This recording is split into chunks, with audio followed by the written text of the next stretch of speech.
Hi guys, TinaGale here, and I'm back with another layout. This time I'm using the July Flavors of the Month kit, plus the add-on and the Shots of Life. So the Shots of Life kit coordinates with the Flavors of the Month, so there's always a lot of great embellishments and stuff to go with it. So I had quite a bit of product to work with. And I decided I wanted to do a little bit of the smushing packaging technique on the back of my layout. So all I did was this background sheet kind of looks a little bit like a ledger. It was one of the sheets that was from the Shots of Life. I cut it down about 1/2 inch on two sides and mounted it on some black cardstock. And then I started out with salmon, and it's really pale, so I didn't water it down. I just put it on the packaging and smushed it on.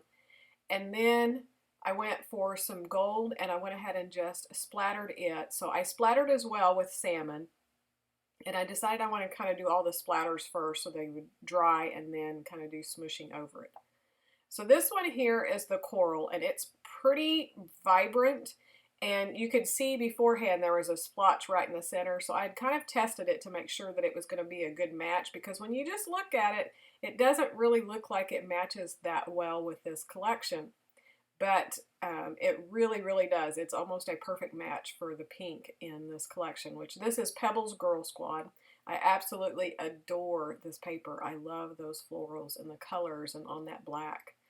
So I did a little bit of coral, and when I used the coral with this smushing technique, I did use a spritzer with water in it and watered it down pretty much quite a bit. So you'll see that my background kind of warped a little bit, but that's okay, it will flatten out. And I took it to the sewing machine and I sewed a wonky line all the way around it twice with some darker pink thread. So I thought that would kind of look nice. And then I'm ready to start up some layering. And so my idea was to just make some messy stacks underneath this photo. This is a 4x6 photo, and it's of my daughter. This is a companion page to one that I've already made as well when we did our little girls' weekend getaway. And so this is the extra photo that I had that I believe I even showed in that video that I wanted to do something separate with. So she's very creative, but she doesn't get into scrapbooking or paper crafting with me or anything like that. But occasionally she'll do something. So when we went away, I was going to a scrapbook retreat getaway at Scrapbook Generation in Springfield. And so she had went with me, and she was shopping and doing all that while I was scrapbooking. But they had some make and takes and things on the weekend. So she had come in and made this little card at the make and take table, and she loves doing stuff like that, just little quick little projects or something. So I had taken a picture of her with her card, and so I wanted to scrapbook it because it does mean a lot to me when she does do something paper wise with me. And I thought this collection was perfect. It matches really well with the colors that she's wearing, and I don't know, it's just because I love it so much. So when I have papers that I love this much, I usually save for something that I really, really, really want to tell a story about. So I just did a messy stack of papers. They're not all larger than 4x6. They're a little bit smaller. So I just alternated them back and forth. Just kept playing until I got a look that I liked.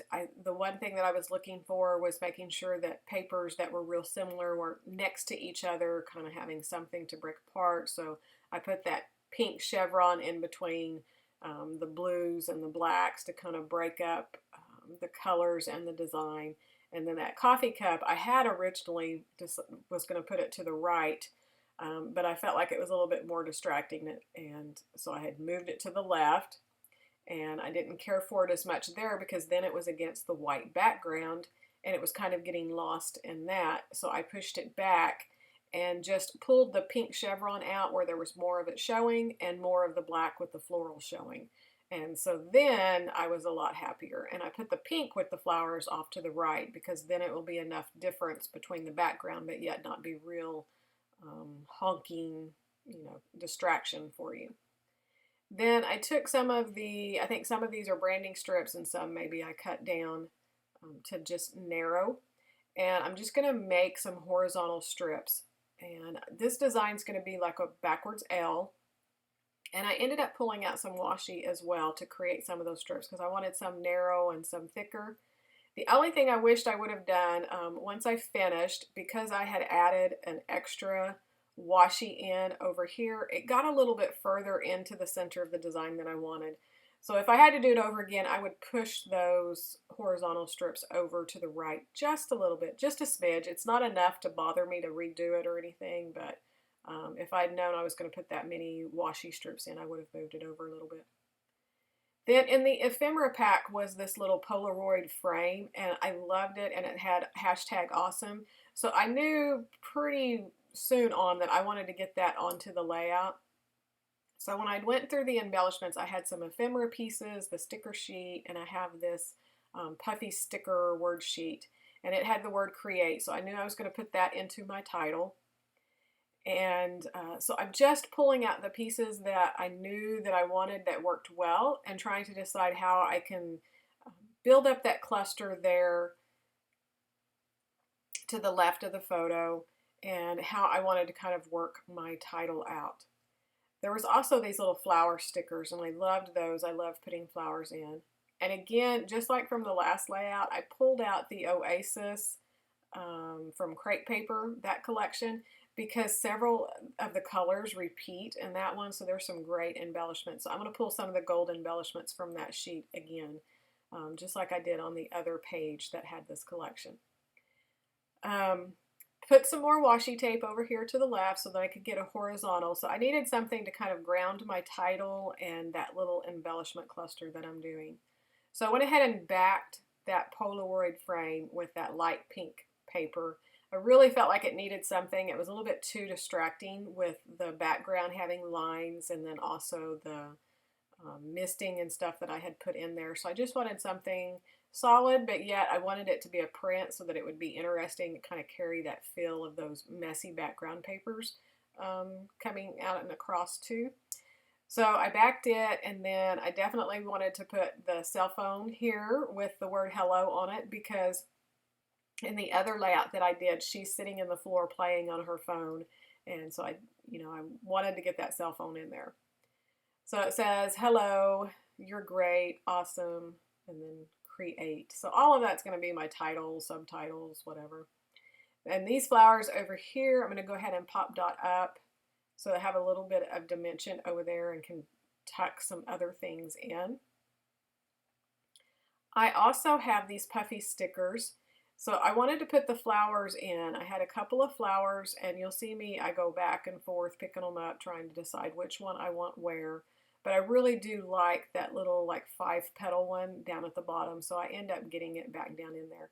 And what I'm kind of looking for is the colors and the shape as well. I felt like that shape was simpler, so it went better at the bottom of the cluster where it's not as, I don't know, not as busy.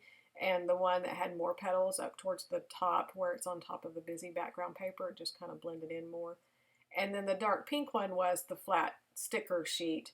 And I felt like I needed some of the darker pink up at the top because I had it in different places, like in the washi and stuff in the other places, but I didn't really have anything dark pink up there. Then here's that Oasis Crepe Paper sticker sheet. So I pulled out those gold palm leaf things just to put a pop of gold there and just finish out those clusters. Those clusters just needed just a little bit of something else. And then I felt like I still needed another pop of pink because that flower up there was really dominant, like a spot. So I found this little word phrase sticker at the bottom and put it down there, and then I was like, it just looked finished and complete at that point.